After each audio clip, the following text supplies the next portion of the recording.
Ian is back at Holy Trinity School to help the pupils build their vegetable garden. They start by clearing some ground so they can build some raised beds. Layers of soil and compost have been placed in the area where the raised beds have been marked out.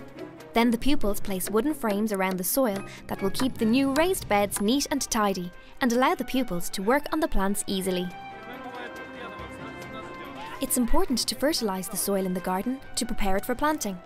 An organic garden does not use any chemical fertilisers. Instead, 4th class get the job of spreading manure on the new beds.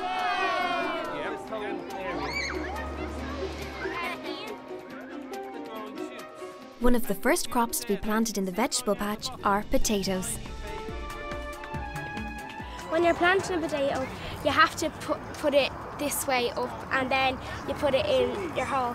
But you have to make sure that the hole is very deep so it can fit into it. And then Ian is going to get lovely soil, lovely nice soil, and we're going to put them over the potatoes.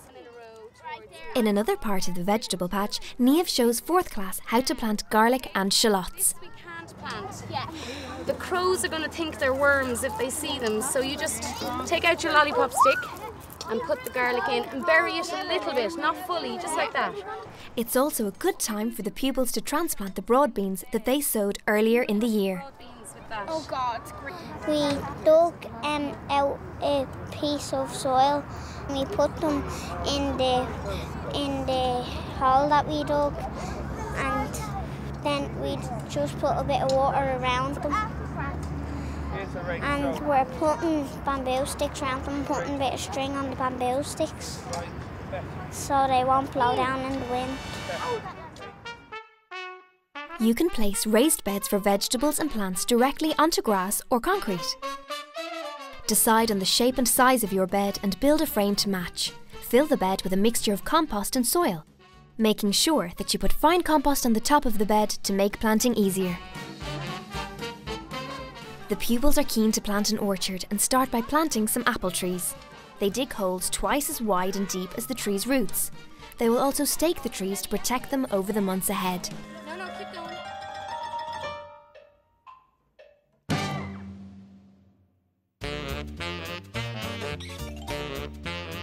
1 month on, and the vegetables at Holy Trinity School are thriving. The pupils are building pathways around the raised beds. They've laid down plastic to mark out the paths, which they then cover with gravel. We're trying to get it all level, making a pathway so we can walk around the vegetable patch. So we can plant them, water them, and look at them. Today, the pupils have decided to plant rhubarb, and Ian is back to help. Doing the watering. So that you don't want to deal with manure. We're digging down to the grass to plant rhubarb, and later we'll have rhubarb. We're going to be planting them over there, and we dig the stones already. Everyone has helped to dig a bed for the rhubarb. Manure is added to help add nutrients to the soil. Put your hands through the leaf branches, tip them upside down, give them a bit of an old shake and a squeeze, and let the pot slide off. Now. Water is vital for the plants in the new garden.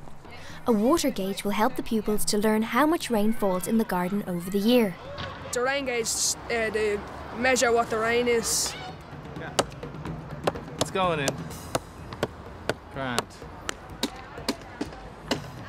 Push hard. What it does is it measures the rain for the seeds and it goes onto a yearly gauge.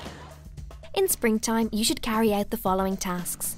Build your vegetable beds. Use compost to fertilise the soil. Sow and plant vegetables like potatoes, garlic and shallots. Plant your fruit trees and rhubarb plants. Make a water gauge to measure the rainfall in the garden.